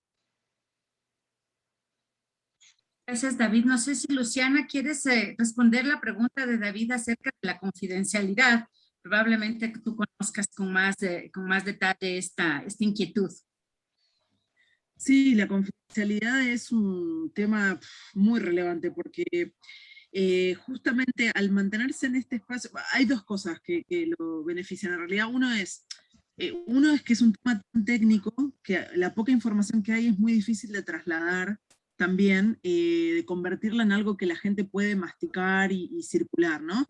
Pero aún la gente que nos dedicamos a esto y que estamos al pendiente de todas las nuevas informaciones, hay informaciones que no están permitidas porque las constituciones nacionales generalmente, y no sé en el caso del Ecuador ese artículo o cómo está armado, pero las constituciones nacionales liberales, tradicionales del siglo XIX, como la Argentina, por ejemplo, plantean que todo lo que tiene que ver con la política exterior la llevan adelante, obviamente, el Poder Ejecutivo a través de su Cancillería.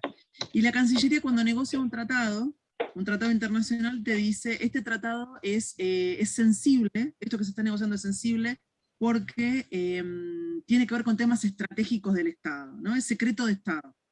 Entonces, por ejemplo, hay cosas que nosotros, por supuesto, de las organizaciones sociales exigimos constantemente cuando se negocia, por ejemplo, Mercosur-Unión Europea, ¿no? Tratado de Libre Comercio, ni siquiera tenemos acceso a los borradores, solamente tenemos acceso a los borradores que se hacen los leaks, ¿no? Wikileaks, y aparece un pedazo de un capítulo, o algún negociador amigo, en algún momento favorable de donde hay un gobierno progresista muy amigo que te quiere pasar algún material, siempre es muy arbitrario. Entonces no tenemos acceso a los materiales de negociación. Y una vez que entran las demandas, un tercer elemento agrego, una vez que entran las demandas, ya estamos ahora cuando el tratado está vigente, y hay una demanda en el CIAT, por ejemplo, el tema del secretismo, porque en realidad estamos ante foros privados, son foros privados de justicia, entre comillas. Estamos ante un sistema de justicia paralelo a las justicias nacionales. En la justicia nacional, todo documento es público, salvo pruebas, ¿no? En casos penales, los documentos son públicos, para las partes, mínimamente para las partes que están contendiendo, ¿no? Y si tiene que ver con derechos civiles, por ejemplo, demandas colectivas, estamos hablando de que son documentos a los cuales cualquiera que tenga algo que ver puede presentarse. En este caso, si ustedes se fijan en la página del CIADI, por ejemplo, de cualquier corte arbitral, se van a encontrar con que muchos casos no tienen datos de quiénes son los bufetes de abogados, no tiene el monto de cuánto demandaba el inversor, si hay quizás el laudo es secreto, o sea, lo que sería el fallo. Estamos ante un sistema completamente privado de justicia, compartir justicia, que no tiene ninguna lógica democrática, porque es un sistema que está hecho en realidad era para las empresas, y se llevó, para dirimir controversias entre empresas, se llevó al derecho internacional público, ¿no? A que los estados también estén en la misma situación. Lo cual hace que sea un sistema completamente injusto en ese sentido, porque no hay información real, y como Ivonne planteó al principio también, estas demandas, cuando los estados pierden, pagamos los ciudadanos y ciudadanas de los estados. Entonces, como principales afectados, deberíamos tener la capacidad de tener acceso a esa información. Entonces, pero todos estos niveles son como distintos motivos que siempre nos encontramos como con paredes que chocamos, pero uno de los objetivos es justamente transparentar esto, que lo estamos logrando, porque han tenido que abrir muchísimo. Si uno compara lo que era al principio en 2000, 2001, 2002, las primeras demandas, y mira ahora, el sistema ha tenido que abrirse porque las críticas han sido muchas y desde muchos lados. No solo las organizaciones sociales, la propia academia, algunos organismos internacionales, algunos países, ¿no?, se han puesto de cabeza contra esto, diciendo nosotros no podemos soportar este sistema y además no queremos salirnos de los tratados o renegociar tratados porque esto va totalmente en contra de cualquier objetivo de desarrollo sustentable. Muchas gracias, Luciana, muy clara tu explicación. Y me imagino que habrán mecanismos para poder cobrar a los estados, porque digamos, ¿qué pasa si un estado no quiere pagar? O no puede.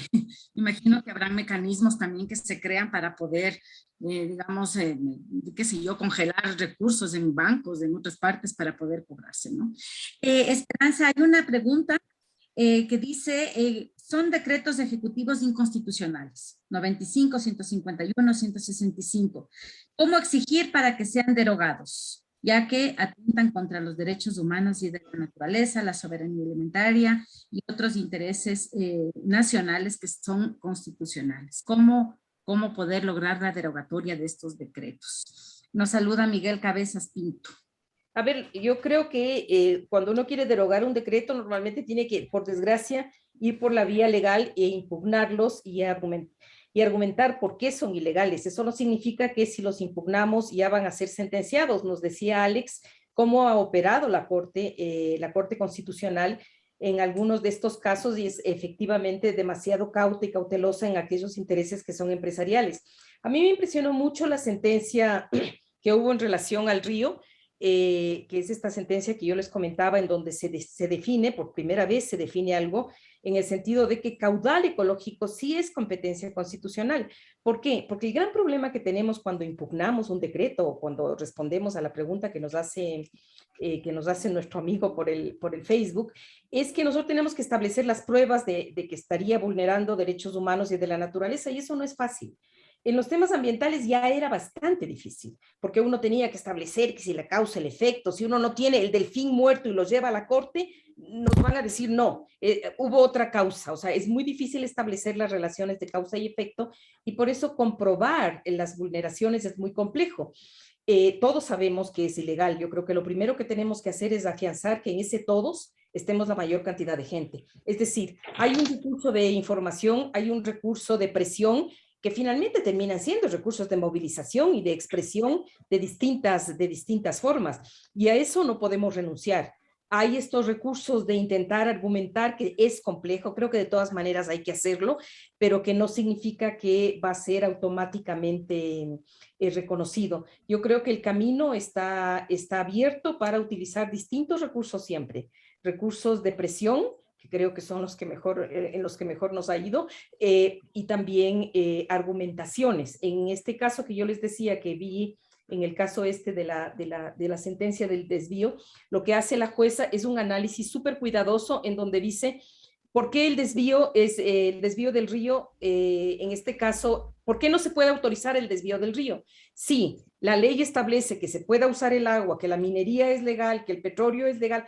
¿En qué momento se vuelve ilegal? Y hace un análisis muy complejo que yo digo, pero ¿para qué tanto si era obvio que desviar el caudal afecta al río? Pero hace un análisis tan pormenorizado que lo que nos da cuenta es que hay bastante cautela y que necesitamos como ir fortaleciendo estos argumentos para demostrar en qué puntos y en qué momentos se vuelven esto que ya creó el capitalismo, que ya creó el Estado, que han sustentado los distintos gobiernos, que tenemos un montón de leyes hechas de permisos, de estudios de impacto ambiental, es decir, de todos los procedimientos para permitir actividades que afectan a la vida de las personas y a la naturaleza, cómo desmontar eso demostrando que está provocando daños irreversibles. Y eso no es tan fácil, porque a cada vez que argumentemos algo nos van a decir, pero si hay estudio de impacto ambiental, vamos a respetar las cuotas que están establecidas en ley, no sacaremos más agua para no afectar el caudal. Entonces sí es como una discusión sobre la que tenemos que seguir trabajando. Muchas gracias, Esperanza. Nos saludan desde los cerros de Bogotá. Gracias por las luchas que tanto inspiran. Ojalá sacaran un maravilloso decreto de amar a los ríos y amar a la naturaleza. la provincia de Bolívar también tenemos compañeros y compañeras que nos están escuchando vía Facebook y vía el Zoom. Dice que en Bolívar hay 160.000 hectáreas concesionadas para la minería metálica y para tanto para exploración y explotación, y corren el grave peligro de la contaminación de las fuentes hídricas que abastecen a las provincias de Guayas, de Los Ríos y de Bolívar. También nos preguntan, esto Alex, tal vez para ti, ahora que te voy a dar la palabra. Cumplidos los 100 días de promulgado este decreto, ¿se convierte en ley, entra en vigencia? O sea, ¿cuál va a ser el estatus jurídico de este decreto una vez cumplidos los 100 días que mencionan allí? Gracias nuevamente, Ivonne, y gracias al compañero que formula la pregunta. En realidad, el presidente de la República, de acuerdo al ordenamiento jurídico de nuestro país, es un colegislador, ¿no es cierto? Entonces, tiene la facultad de colegislar a través de decretos ejecutivos. Entonces, pues es una facultad que tiene el presidente de la República de establecer, digamos, una normativa, ¿no? Obviamente, subordinada a lo que establece la Constitución, subordinada a lo que establecen los tratados y decretos internacionales, subordinada a lo que establecen las leyes, ¿no? Pero es esta potestad que tiene el presidente de la República. De manera que desde la publicación del decreto ejecutivo en un registro oficial, en el registro oficial, pues, este decreto ejecutivo está vigente. No es que el decreto ejecutivo tiene que convertirse en ley. El decreto ejecutivo es una norma que hace parte del ordenamiento jurídico del Estado. Ahora, lo que habría que discutir, y ya Esperanza anticipó un poco este elemento, es si este decreto ejecutivo se ajusta o no se ajusta al ordenamiento constitucional, ¿no? Creo que los que estamos en este espacio pensamos que no, pero efectivamente habrá que argumentar, habrá que sustentar, y quién deberá declarar que se ajusta o no al ordenamiento constitucional es la Corte. Quizás tengamos la capacidad, la voluntad para poder armar una gran plataforma social que sea capaz de argumentar, pero sobre todo sea capaz de sostener socialmente, digamos, un cuestionamiento a esta hoja de ruta, como se ha dicho acá, de lo que es la política minera de este gobierno, que hace parte de una política minera, digamos, que tiene continuidad histórica, al menos desde los años 2008-2009. Gracias. Muchísimas gracias, Alex. Nos saludan también desde la provincia de Bolívar, del cantón Caluma, de la Junta Cívica, Patricio Bermeo, que es el presidente. Una pregunta que quisiera que sea David quien la responda, y así también vamos a ir cerrando, y se refiere justamente al cantón Chillanes en la comunidad de San Pablo de Amalí. Y dice que cuando las empresas privadas, como en el caso de Hidrotambo S.A., a pesar de haber una sentencia favorable para la comunidad, no se cumple. Es decir, ¿cómo exigir que efectivamente haya reparación y una sanción, digamos, en el sentido de que las empresas tienen que hacerse responsables de los daños que han causado, comunidades puedan acceder a la justicia? Tal vez pones un poquito de contexto. No todo el mundo puede saber de qué se trata el caso. Así, brevemente. Gracias. Bueno, el caso de San Pablo de Amalí y la cuenca del río Dulcepamba, que son unas 50.000 hectáreas, ese viene desde hace 18 años. Entonces, ahí se instaló una hidroeléctrica que tiene una capacidad de cerca de 8 megavatios, es pequeña. Pero se adjudicó casi todo el agua que sale en el río. Y las comunidades que están encima de las turbinas, encima de la infraestructura de la hidroeléctrica, se quedaron sin agua porque no habían solicitado previamente agua. Dentro de los procedimientos, o sea, teóricamente les entregaron así de una forma casi ilegal o con todas las mañas que hacen para adjudicarse el agua, se adjudicó la empresa. Entonces, durante 15 años esa gente ha estado luchando, haciendo acciones políticas, acciones de resistencia, acciones jurídicas legales, acciones administrativas, y Felizmente se dio una acción extraordinaria de revisión donde la ex Senagua, la Secretaría Nacional del Agua, sacó una decisión. Una decisión donde tiene algunos elementos, algunos artículos, algunas obligaciones que tiene que cumplir la empresa. Pero igual nosotros desde que salió hemos estado acompañando, pero realmente no sé qué poder político tiene esta empresa. O sea que no hace caso. O sea, pese que ha habido inspecciones, ha habido informes técnicos, ha habido movilizaciones, realmente no hace caso la empresa. Creemos la última vez que toca es llamar no sé, pues a un juicio como fue como es la comisión de los asambleístas fue a visitar ahí la zona. Entonces creemos que en última instancia es que se les llame al ministro del agua, del ambiente y del agua, para que pueda explicar por qué no se cumple. Muchas gracias, David. Vamos cerrando. Hay una inquietud también que nos ponen aquí en el chat que dice, y para Luciana, y quizás esta también tu última intervención, ya para terminar, ¿cuál sería la relación entre el tratado vinculante que se está discutiendo en Naciones Unidas y estos tratados de inversiones y de arbitrajes para evitar la impunidad de las empresas? Bueno, muy breve, en realidad son, bueno, más allá del proceso que está complejo, el proceso del tratado vinculante, porque se ha desvirtuado cada vez más hacia una captura corporativa, y el último borrador que salió tiene una crítica muy fuerte por parte de las organizaciones sociales que apoyaron el proceso. Eso tendría que ser motivo de otra charla, pero yo creo que para la pregunta en particular, creo que la idea del tratado vinculante es una idea, para este capitalismo en el cual vivimos, es una idea casi revolucionaria, y sin embargo es completamente reformista, ¿no? Pero piensen lo que planteo, digo, es algo tan de reformista en términos de que estamos simplemente pidiendo un tratado que vincule las prerrogativas de las empresas con los derechos humanos y medioambientales, pero en este contexto donde las empresas pueden hacer cualquier cosa, resulta revolucionario. Es meterse en el corazón del problema, ¿no? Y meter como si fuera una llaga abierta, y meter el dedo y decir, acá está el problema. El problema es que justamente si miramos los tratados, en contraparte al tratado, a la idea del tratado vinculante, los tratados de protección de las inversiones son de protección de las inversiones, no son de protección de los derechos humanos y medioambientales. Protegen a los inversores.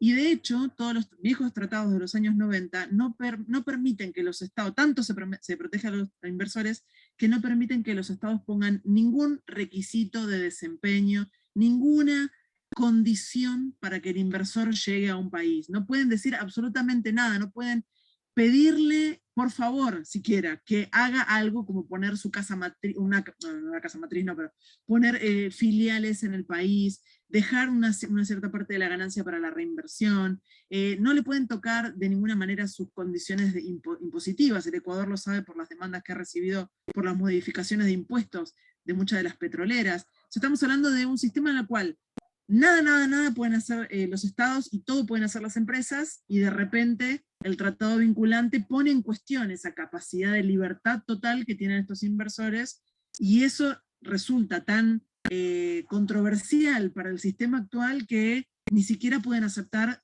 dar un poquito el brazo a torcer, ¿no? Por eso es tan importante acompañar estos procesos con una lucha social muy fuerte y mucha movilización. Muchísimas gracias, Luciana. También decir que no solamente se trata de transnacionales privadas, ¿no? Porque hay muchas empresas estatales que actúan como transnacionales y que ya han interpuesto demandas en contra de los estados, en donde ven que sus intereses económicos podrían estar siendo vulnerados. Esperanza, hay también en el chat, en el WhatsApp, ponen una pregunta para ti que dice cómo los derechos de la naturaleza podrían servir para evitar que hayan estos daños por parte de las inversiones. Bueno, yo creo que peleando punto a punto en el territorio y utilizando los recursos que van desde abajo hacia arriba. Yo creo que hay que ponerle mucha atención al origen de la palabra esta relación, esta correlación entre arbitraje y la arbitrariedad comparten una matriz de origen. Vamos a saber que los arbitrajes van a ser arbitrarios y van a imponer porque su objetivo es proteger las inversiones, y entonces lo único que nosotros tenemos es la posibilidad de, anclados en el territorio, poder hacer algunas acciones de protección, y paso a paso yo quiero ser pesimista en tiempos, optimista en tiempos de pesimismo. Creo que se pueden ir logrando cosas, logrando como cosas en concreto. Lo más importante, visibilizar cómo estas obras, que son las que van a ser sujetas de protección y que son las impulsadas por el decreto, en este caso, el que nos trae a discutir ahora, el 151, van a tener impacto sobre derechos humanos y de la naturaleza, y a partir de allí construir lo que yo decía, una suerte de doctrina, de interpretación sobre qué es lo que está en juego. Demostrar que no está en juego la infraestructura, está en juego el río. Demostrar que no es un problema económico y que el interés que nos une a los ecuatorianos no es el económico, sino que es el de la vida, el del río, el del agua, el de la comida. Entonces creo que es un trabajo en el que ya estamos, y creo que a pesar de que hay muchas malas noticias, también hay luchas y hay lo que nos decía hace un momento Luciana, hay una gran cantidad de conocimiento y de información que ya se va volviendo parte de nuestros propios temas, de nuestras propias narrativas. Creo que es la única manera que tenemos, que es paso a paso, lugar a lugar, y articulándonos y combinando nuestras propias capacidades para poder, para poder seguir caminando y seguir luchando. Estas luchas son de largo aliento. Muchas gracias, Esperanza. Alex, tal vez nos puedes tú, ir cerrando, sobre el papel tanto de la academia como de estos espacios de articulación, como el Foro de Recursos Hídricos, cómo desde estos espacios se puede efectivamente contribuir para enfrentar esta arremetida neoliberal y, por supuesto, la impunidad de las empresas nacionales y transnacionales. No está fácil la pregunta, ¿no? Bueno, el foro es un espacio de participación, un espacio de construcción de propuestas de políticas, un espacio de incidencia política. Por lo tanto, digamos, habría que pensar que el foro debería sumar o ser parte de una alianza mucho más amplia, ¿no? Porque no todos los espacios que están defendiendo la naturaleza, están defendiendo el agua, son parte del foro. Entonces, yo creo que en el foro hay la absoluta predisposición para ser parte de un espacio más amplio, lo que podríamos denominar una alianza por el agua y la vida, ¿no? Creo que deberíamos trabajar en esa construcción. Y en ese espacio más amplio, este espacio de construcción más amplio, deberían estar también las universidades, ¿no? Las universidades que vienen generando una serie de estudios, distintos estudios sobre temas del agua, sobre temas de los ecosistemas, sobre las implicaciones sociales y ambientales de lo que pueden tener ciertos proyectos estatales. Entonces, las universidades tienen información, las universidades hacen investigación. El problema es que a veces lo que hacen las universidades queda mucho en el mundo de las universidades. ¿Cómo lograr conectar a las universidades con este tipo de discusiones, con este tipo de preocupaciones? Creo que ese es el reto, ¿no? Así que esperemos ser capaces de construir una alianza nacional por el agua y la vida. Creo que allá deberíamos sumar esfuerzos todos, agruparnos todos y defender la vida y el agua como elementos sustanciales, digamos, de un proyecto de buen vivir. Gracias. Muchas gracias, Alex. David, quisiera pedirte que nos des tal vez un cierre, pero así lleno de optimismo, para poder terminar. Muchas gracias. Dale, David. ¿Puedes prender tu cámara? Bueno, sí es difícil decir así el optimismo, pero sí creo que la gente que vive en los territorios, o sea, que está vinculada directamente al agua, a los ríos, o sea, es la primera instancia que va a poder enfrentar estas cosas. Necesariamente dentro de la ciudad, como dice la academia, sí es necesario que también conozcan y sepan esto y tengan una participación más directa con las comunidades. Pero yo creo que siempre va a estar en las comunidades locales, las que están juntas a sus territorios, a su agua, a su tierra, a su biodiversidad. Y yo creo que esa gente sí siempre ha estado defendiendo y va a salir adelante. Muchas gracias. Quisiera pedirles que prendan todas sus cámaras para ir ya cerrando. Y antes de eso, yo lo que quisiera es primero agradecerles a todas y todos por el tiempo que nos han dado para este webinar, que me parece que ha sido muy importante y se suma con los que ya hubo el lunes y el día de ayer. Y que mañana va a haber un cuarto, es sobre los derechos o el agronegocio, es una pregunta. Y van a intervenir Carlos Vicente de Grain de Argentina, Jorge Acosta de Astac de Ecuador, Elizabeth Bravo de Acción Ecológica, Verónica Potes de la Alianza por los Derechos Humanos en el Ecuador, y va a moderar Alex Naranjo, que es el director de FIAM Ecuador. También quiero agradecer al Instituto de Estudios Ecologistas, a FIAM y a Ecuador Decide por el foro de mañana, pero también por haberse sumado a todas las organizaciones durante todos los foros que hemos tenido en esta semana. También quisiera terminar diciendo con una alerta, y es que dentro de poco va a haber la cumbre de cambio climático en Escocia. Y esta cumbre de cambio climático se están preparando ya desde hace varios, digamos, años, la conjunción y la concretización de todo lo que significa la compensación, no solamente de carbono, de biodiversidad, sino también de agua.